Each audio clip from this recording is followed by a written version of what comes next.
So, starting this Friday in Kathmandu, Nepal, there's this big international event kicking off the very first Sagarmatha Dialogue. That's right. And the theme is, well, it's huge. Climate Yeah. change, the Himalayas, and the future of humanity. Huge is right. It's a 3-day thing. Apparently, around 175 foreign guests are expected. Mm-hmm. Quite the gathering. Which brings us to the main question, really. I mean, you're probably thinking this too.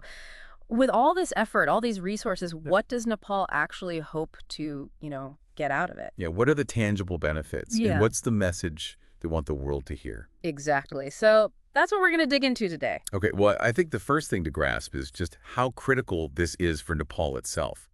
The Himalayas are right on the front line of climate change. We're talking about melting glaciers, more disasters. It's happening now. Right. It's not abstract for them. Not at all. So this dialogue, it's not just another conference. It feels like a really strategic move. It's got diplomatic angles, socioeconomic ones, and of course the environmental core. Okay, so let's start with that diplomatic angle. Climate diplomacy. I mean, in today's world, you can't tackle huge global problems like climate change alone, right? You need cooperation. Absolutely. It demands dialogue. And our sources mention Dr. Bimal Regmi, who's involved in Nepal's Environmental Policy Council. He apparently sees this dialogue as a really significant diplomatic opening for Nepal. Why is that? Well, Dr. Rekmi points out it works on several levels. It's diplomacy, yes, but it's also about tackling these really pressing socioeconomic problems that are, directly linked to the changing climate. Okay. And crucially, it's a chance for Nepal to step up, to potentially take a leadership role, specifically on issues facing mountains, the Himalayan region. So becoming the voice for the mountains on the world stage. Precisely. Making sure that the unique problems faced up there, the high altitude vulnerabilities, actually get written into these big international climate agreements. Instead of just being like averaged out or ignored. Exactly. They need specific attention. Dr. Regmi also apparently flagged something interesting, that Nepal's success here really depends on its relationships with its big neighbors, China and India. Oh, definitely. That's key. You can't really make diplomatic waves in isolation, can you? No. Especially in that region. Support, or at least understanding from neighbors, is vital. Yeah. How Nepal navigates those relationships will significantly impact how effective this whole dialogue initiative is. Right. Okay, so that's the diplomacy. But there's also this idea about Nepal's image internationally. Another expert, Manjeet Dhakal, brings this up. He suggests Nepal needs to shift how it's seen. Not just as, a victim of climate change, but as a country that's actually doing things, finding solutions, being proactive. Yeah, I saw that point. It's about agency, isn't it? Moving beyond just vulnerability. So how does this Sagarmatha dialogue help with that image shift? Well, Dhakal sees it as a perfect stage, really. A platform for Nepal to say, look, here's what we're already doing. Here are the innovative ways we're adapting, the policies we've put in place. Showcasing their work. Exactly. Yeah. Also outlining what they want to do next.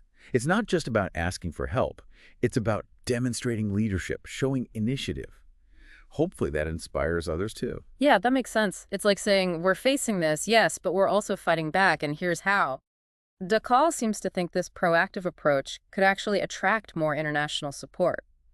Well, it stands to reason, doesn't it?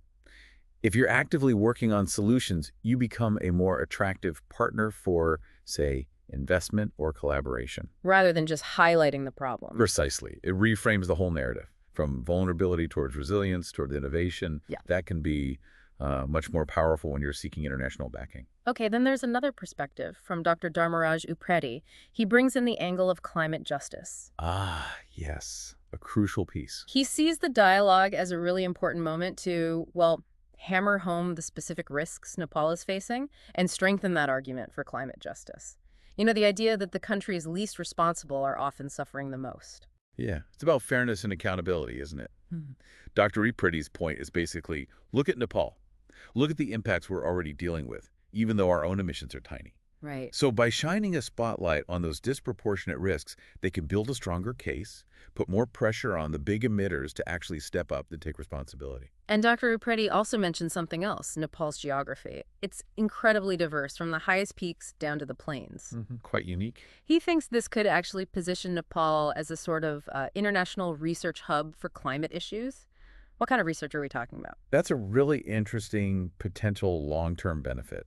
Imagine international scientists coming to Nepal to study everything from glacier melt to impacts on agriculture in the hills to flooding on the plains. Yeah, you could study a huge range of climate impacts in one country. Exactly. And that could bring in funding, expertise, create local jobs maybe, and really contribute to global understanding. Plus, Dr. Upreti notes, if they manage this well, showcasing their unique environment and their efforts to protect it. It could even help tourism. Potentially, yeah, a positive side effect. Okay, so we've covered diplomacy, image, climate justice, even potential research, but let's get practical. What about actual results, maybe financial ones?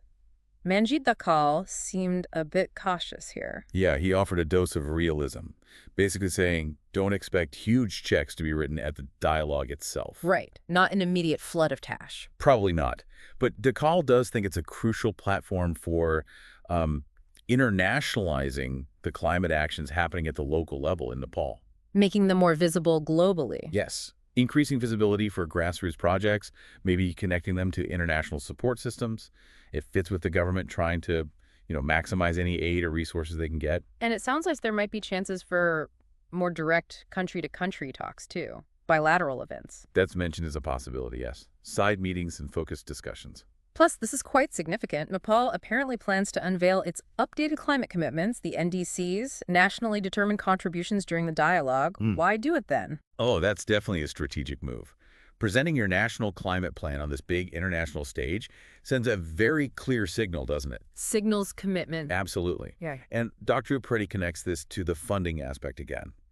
He points out that actually implementing these NDCs, well, it's going to cost a lot. He threw out a figure around, 80 billion US dollars? 80 billion, wow. That's huge. But he thinks it could drive major economic development by 2035. That's the argument.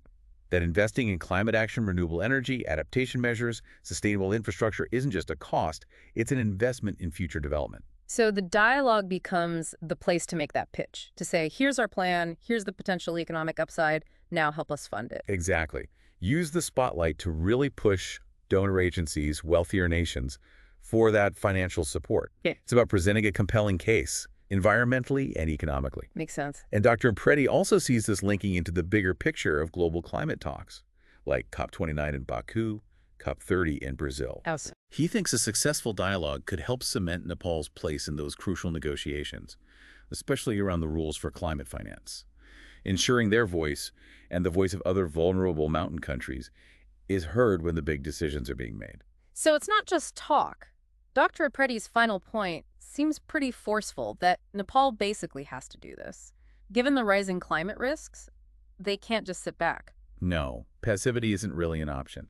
He frames the Sagarmatha Dialogue as Nepal actively seizing the agenda, engaging with the world, and importantly, challenging those richer nations to match their words with action. Turning vulnerability into a call for action, essentially. Precisely. Holding the world accountable. Okay, so let's try and summarize then. This first Sagarmatha Dialogue looks like it could be, well, pretty multifaceted for Nepal. Definitely potential there. A chance to boost its diplomatic weight on a key global issue, maybe reshape its image into something more proactive, really push that climate justice argument. And potentially attract research, maybe even give tourism a nudge. Right. And maybe most critically, create this platform to really make the case for the huge amount of climate funding it needs for its national plans, those NDCs. Yeah, that financial piece seems central. And the underlying message they're sending seems crystal clear. The Himalayas are in trouble, the consequences are global, we're doing our part, but we need the world to step up, urgently. Absolutely. So the final thought maybe for you listening is this. Considering everything riding on this, the money, the attention, how will the success, or maybe even the failures of this first dialogue, shape how the world deals with climate change in these incredibly vulnerable mountain regions going forward? Yeah, will it set a precedent? Will it create a new model for cooperation? It's definitely something to watch.